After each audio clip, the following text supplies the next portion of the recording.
Good afternoon and welcome to Valley Center TV and our very first news broadcast on Sunday, October 25th, 2015. We are testing our new studio, and you can think of this as being kind of a test run for this news broadcast, which we will be able to add new bells and whistles and all sorts of technology to make it very much uptown. So I hope you look forward to it. My name is David Ross. I'm editor of the Valley Roadrunner reporting. We haven't decided yet whether we're going to call this program the Weekend Update, This Week in Valley Center, or maybe something else. Give us your suggestions. We'll pick the best one and give the winner a free subscription. Now here's some news straight off the front page of this week's Roadrunner. Lori Johnson has been named General Manager of the Uema Municipal Water District. Johnson has worked at the district for 37 years, most recently as Financial Director. On October 15th, she was unanimously appointed to her new job. She replaces retiring General Manager Lynn Brazell. Johnson is a well-known community member who served more than 20 years on the Valley Center Palma Unified School District Board before retiring last year. Bates Nut Farm was locked down for 2 hours on Saturday, October 17th, when an 11-year-old girl went missing and the California Highway Patrol and Sheriff's Department had to be called in to find her. This was a strange case of a girl who didn't wish to be found, however.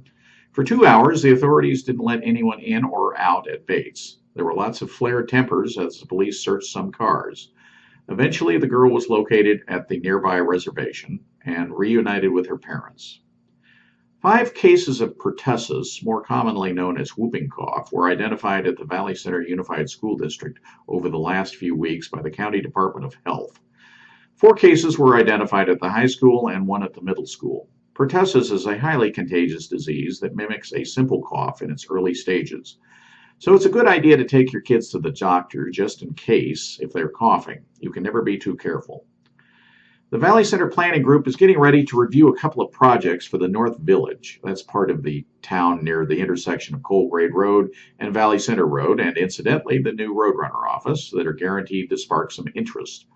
These proposed projects are the Arco gas station and the AM/PM proposed for that intersection, and the Rite Aid drugstore that is being proposed for where the Iron Skillet drive-through restaurant is now. The planning group has a subcommittee assigned to look at these projects called the North Village Subcommittee. It will be meeting on October 26th at 6 p.m. at the library and on November 5th at 6 p.m. at the Water District Boardroom. At the other end of town, at the intersection of Mirare de Valle and Valley Center Road, the planning group, October 12th, voted to ask the county for a grant to study whether putting in a roundabout to calm traffic is a good idea. Roundabouts are becoming more and more popular as one way of, quote, quote, calming traffic without spending large amounts of money on signal lights. Not everyone likes roundabouts. A few weeks ago, the newspaper got a letter from a gentleman who called them stupid.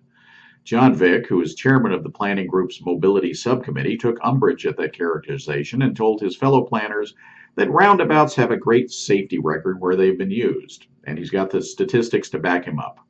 We asked Fire Chief Joe Napier what he thought about roundabouts. He told the Roadrunner, quote, "I have a concern over any traffic slowing or calming measures that would interfere with the community's ability to evacuate during a large-scale emergency. We expect that roundabouts will be the subject of many meetings to come. We will be there to keep you informed." Hi, everybody. My name is Jim Evans, and we're going to be talking a little bit of sports, specifically high school football. Spearheaded by a diversified offense that was hitting on all cylinders, the Valley Center Jaguars rolled to a 28-17 win over host Rancho Buena Vista on Friday night. Quarterback Rhett Riley and wideout Nico Hernandez collaborated on a pair of TD pitches, while running back Jake Newman was again a force on the ground, rushing for 208 yards and scoring twice. The non-league victory upped the Jags' overall record to 5-3 and extended their winning streak to 2 games. After having been on the road for better than a month, the Jags will finally return home to face rival Escondido High for a 7 p.m. kickoff this Friday night. With momentum building and a collective team confidence that is growing with each succeeding game, the Jags look to finish strong over their regular season's final 2 weeks. For a detailed account of the Jags' conquest of the Longhorns, please look for this week's online or print edition of the Valley Roadrunner. I'm Jim Evans, and that's sports. It's getting along towards Halloween, and there are several ways that you can ensure your little ghosts and goblins will be safe. Hundreds of kids and their parents turned out Saturday night for a Valley Center tradition, the Halloween Carnival Under the Stars. The evening included costume contests, a cakewalk, lots of rides and games and tasty goodies, all courtesy of the Teacher Parent Club. On Halloween itself, Saturday, October 31st, from 4 to 6 p.m., join the Valley Center Community Church for their annual Trunk and Treat at the Church Park on Colgrade Road. They offer games, activities, and lots of candy.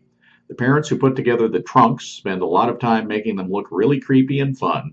So check it out. It's free, of course. Did you know that there was a real Betty Crocker and that she lived in Valley Center? Her real name was Agnes White, and she was a home economist who was hired to pretend to be Betty Crocker for a radio program in the 1920s, when radio was in its infancy.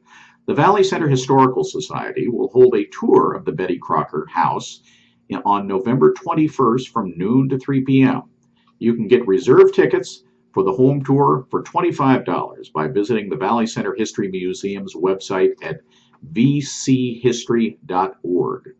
That's all for today. Please let us know what you thought about this little program. We'd like your suggestions for things to make the program better.